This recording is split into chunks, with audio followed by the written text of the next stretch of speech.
de la literatura, no solo Martín Otegui, sino también Edgar Allan Poe. Cuando uno es adolescente y quiere empezar como a chapucear en estos libros de así de misterio, de terror, de ciencia ficción, ¿por qué no decirlo ciencia ficción? Uno dice, léete Edgar Allan Poe. Y empieza a tener miedo y empieza a descubrir ese mundo que es fascinante, fascinante como la vida del autor. Así que bienvenido, Martín. Muchas gracias, ¿cómo están? Muy bien. ¿Todo bien?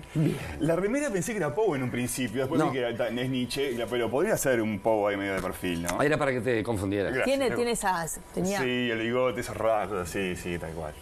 Bueno, raro, flaco, eso de viejo, de joven era atlético. Sí, deportista también, deportista.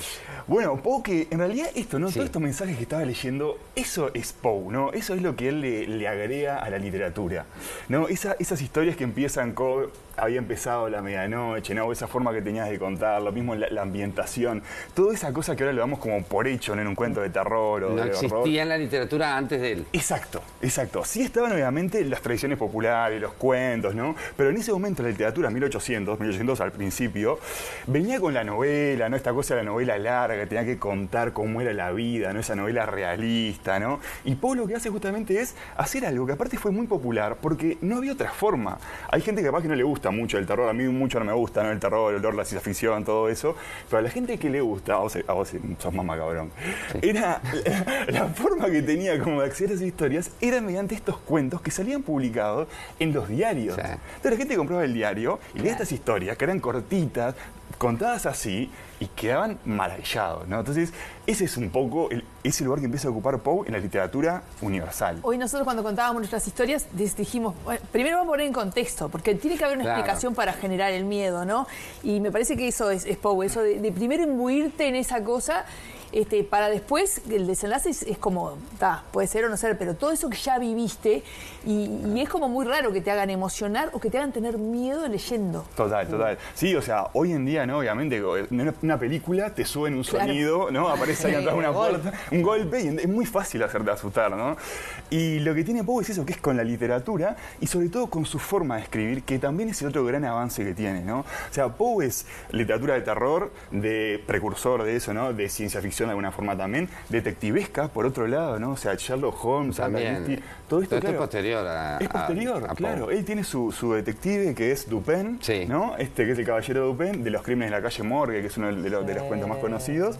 Y bueno, un poco imagen de ese personaje y esa cosa de investigar el crimen con un método racional. La policía era como los brutos de alguna forma, ¿no? Entonces, los detectives lo que hacían era nosotros con el raciocinio, con la inteligencia, con la deducción, vamos a resolver este crimen que la policía no puede resolver. Eso ¿tendrá algo que ver con Lupin, la serie de detective? Investigué y no es las mismas historias, obviamente no es el mismo personaje, claro, pero puede haber como una inspiración, la que está en Netflix. Sí, está buena. Sí, está muy buena. Qué cosa. Sí, es como una adaptación ahí. Martín, siempre hablamos siempre, bueno, yo ya arranqué como mal en la composición de la cuestión, pero hablamos muchas veces de autores o autoras que fueron relevantes y lo empiezan a hacer lamentablemente una vez que fallecen o cuando ya están ahí, a horas de... La mayoría. La mayoría. Este hombre se empezó a dar cuenta que le iba bien lo del diario y... Sí, está buena esa historia porque él lo abandonaron sus papás, parece que su padre murió cuando era muy chiquito, la madre lo abandonó o algo así, lo criaron una familia adoptiva, que después también tiene muchos problemas con esa familia adoptiva. Con el padre. Con el padre, sobre todo. Una familia de mucha plata, ¿no? Y él hablaba y escribía en español, en inglés, en francés, en latín y en griego. O sea, un tipo muy culto, ¿no? Muy deportista también, como decíamos ahora. Sí. Entonces no es que tenía esta cosa de lo mórbido porque sí, sino que era justamente él como que buscaba contar esas historias que un poco, algunos de sus biógrafos lo que dicen es que él contaba las cosas terribles que vivió de niño, de alguna forma, ¿no? Y también viajó de niño, por eso los idiomas también. Sí, viajó mucho. Pero bueno, él empezó a ser después periodista, le gustaba mucho esto de escribir, publicaba estas historias, estos cuentos en los diarios, leía muy bien. Pero cerca del final de su vida, vivió 40 años nada más, volvió a caer un poco en la pobreza, porque claro, los contratos de... Él de repente vendía una historia, a un diario. El Cuervo fue un poema narrativo espectacular. Y fueron creo que $8, una cosa así, que lo vendió de ahora, ¿no? No había conciencia. Penique, bueno, no sé qué. Sí, no había conciencia de lo que podía llegar a perdurar eso, ¿no? Pues salía en un diario, es como era decir, bueno, ¿a cuánto puedo vender un artículo que sale en un diario? ¿No? Era esa como la cabeza. Pero Pero más allá de todo eso, ¿no? Él logró imponer ciertas cosas en la narrativa del cuento como tal, más allá de lo detectivesco, que es todo un mundo, ¿no? Lo de terror, que es lo que hablábamos ahora, que también es otro mundo, es el relato, el cuento como tal. Por eso es que Cortázar es su traductor, ¿no? En español, probablemente todo lo que lo hayamos leído ha sido traducciones de Cortázar. Mirá, no sabía. Sí. Horacio Quiroga, ¿no? O sea, en su decálogo del perfecto cuentista, lo primero que pone es leer a los maestros y pone a 4, uno de ellos es Edgar Allan Poe, ¿no? Bueno, Kafka, o sea, realmente las influencias son muchísimas. Hablamos la semana pasada de Lewis Carroll, Alicia en el País de las Maravillas, ¿se acuerdan? Y ahí también hablamos de esto un poco del horror, o del sinsentido, lo del miedo, que era una forma de contrarrestar esa puritanismo que se estaba viviendo de alguna forma, ¿no? Y esa confianza de la revolución industrial, ¿no? La tecnología, la máquina, la razón, y como que se negaba todo lo demás. Lo que se puede decir, el miedo, el susto, el horror, son cosas que tienen que ver con lo humano, ¿no? Con eso, con nuestros miedos de chico, con nuestras culpas, con la posibilidad de que podríamos llegar a ser o no hacer. Extremadamente pobre en su infancia y en muchas épocas de su vida. Por eso. Muy pobre. Muy pobre. Y bueno, por ejemplo, no sé, él tiene el cuento que es El Corazón delator, que es uno también muy conocido, ¿no? Que hay una canción de Soda Stereo que se llama Corazón delator, también para ver las influencias. Que esa historia, por ejemplo, va a reflejar bastante esto, ¿no? Es de un tipo que mata a un veterano con el que vive porque tiene un ojo enfermo. Entonces el tipo lo enloquece ese ojo enfermo y lo mata. Lo mata y lo descuartiza para que no le corra a la policía y esconde las partes del cuerpo en su casa. Entonces, claro, uno lee eso, que es un cuento de una carilla, es muy chiquito, te asusta, te da miedo, decís, qué horror, este tipo está loco, está enfermo, ¿por qué hace esto? Y todo el relato es el tipo justificando por qué no está loco, ¿no? O sea, bueno, yo voy a explicar por qué hice esto y no estoy loco. Y al final, ¿no? La policía lo descubre porque el tipo dice, ya sé cómo se dieron cuenta, porque están escuchando cómo late el corazón. Me acuerdo en el liceo todavía el día que lo leyó la profesora de literatura, no me acuerdo el nombre de ella, Ana María, no me acuerdo el apellido, que quedamos todos como, ¿qué? ¿Esto existe? Y sí. Claro. Maravilloso. Claro. Y de nuevo, ¿no? O sea, quizá hoy en día si uno quiere asustarse, ¿no?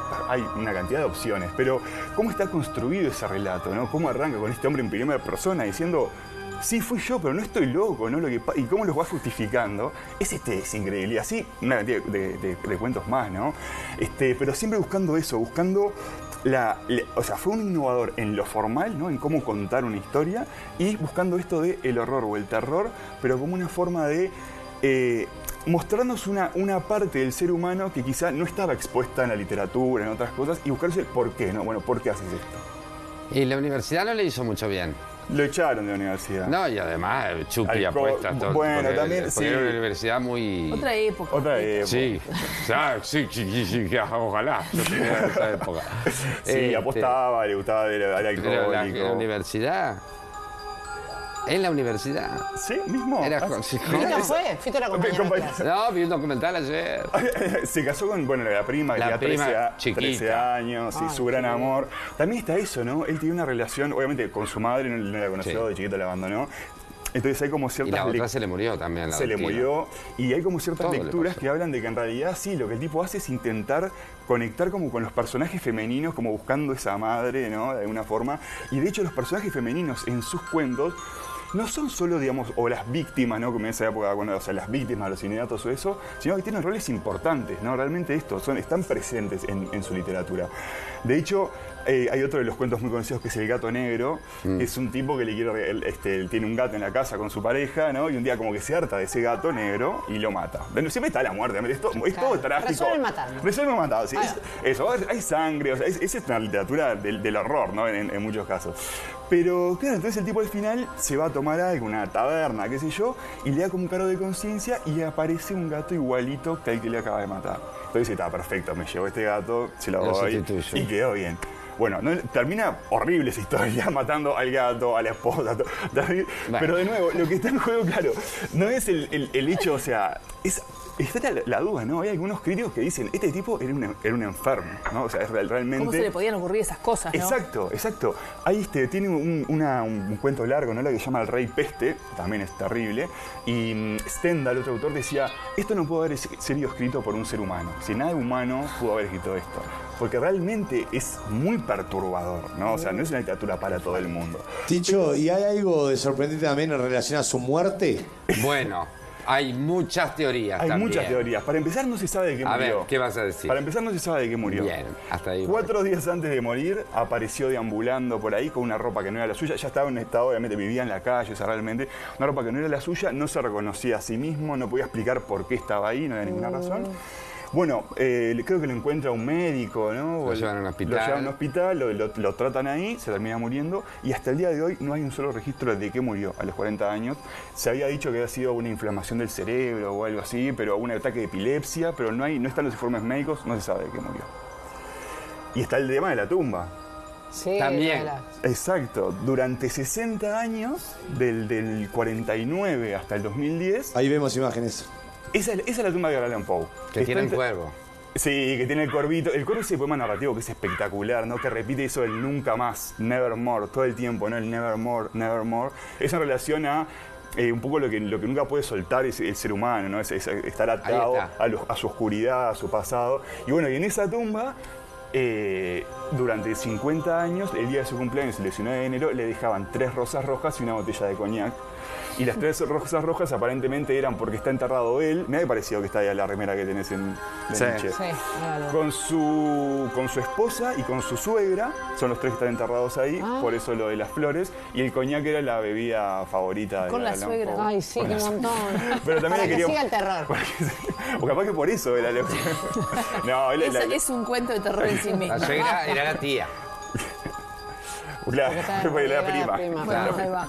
Ya hay más todavía. Vos decís que capaz que se lo merecía. No, que capaz que la otra vez por tía, no por suegra. Lo increíble es que durante ese tiempo la gente decía, ¿qué es esto? ¿No? La gente, hay un fantasma que deja las rosas. Perdón, ¿y aparecía no se la murió foto. también la prima, la esposa? Sí, claro, se murió Se murió también. en vida cuando tenía 30 años. Claro. Y también, sí, fue terrible. No, pero lo peor también, terrible, que estaba por casarse cuando se murió con una mujer que había heredado, lo que diría ahora, una fortuna. O sea, por primera vez iba a tener guita. Y se murió unos días No antes. se le dio, no se le dio. No era para él. No era para él. Y esto de las rosas, que fue un misterio que hubo durante Sí. mucho tiempo, al final está esa foto que veíamos ahí, que era un tipo, o sea, un admirador o no sé quién, que iba todos los 19 de enero y le dejaba las rosas y el coñac, pero sirvió para toda una cantidad de leyendas y mitos durante mucho tiempo de qué era que pasaba. Acá dejan una botella con coñac, no No dura. toca el piso. Pero no dura ni al mediodía. Cuando llegan los informativos ya no hay nada. Se comieron hasta las rosas.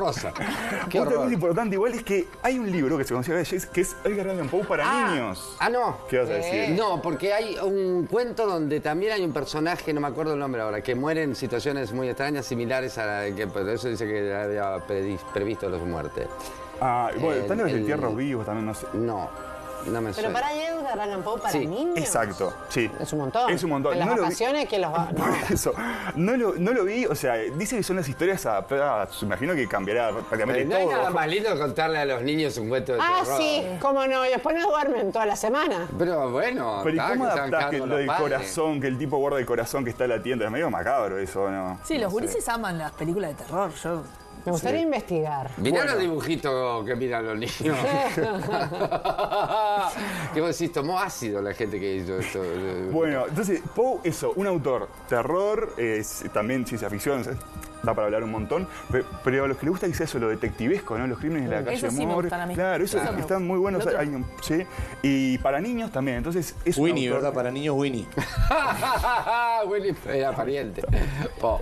Bueno, Winnie muchas the Pooh, gracias. Winnie the Pooh, el primo. Winnie the Pooh, Winnie. Estuvo muy bien. Estuvo muy Dios es Excelente, brillante. excelente. Tampoco es nada del presidente. El otro día que usted no vino Dios, intenté sustituirlo con algún chiste, no me acuerdo qué fue que El de él dije. fue mejor. Tiene alguna cosa terrorífica también, ¿no? Porque, bueno, Esto puede durar hasta el mediodía, Estás ¿verdad? picante. Tiene que ver todo. Muchas gracias. A ustedes. Nos vemos la semana que Nos viene. vemos, pues. Qué maravilla. Señores y señores, yo me retiro. Sí, está.